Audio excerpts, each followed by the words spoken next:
তিতুমির বিশ্ববিদ্যালয়কে কেন্দ্র করে প্রথম কমিটি গঠিত হয়েছিল, তার কাজ কোনো অগ্রগতি আমরা দেখতে পাইনি।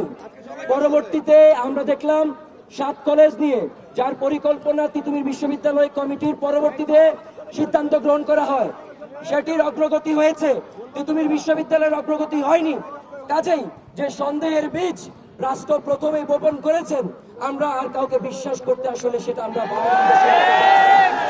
কাজেই স্যারের কাছে বিনীত অনুরোধ জানাচ্ছি, আমাদের দাবি যারা পূরণ করতে পারেন তাদের সাথে স্যার যোগাযোগ করে আমাদেরকে একটি স্পষ্ট বার্তা আপনি এখান থেকে ঘোষণা করে যাবেন।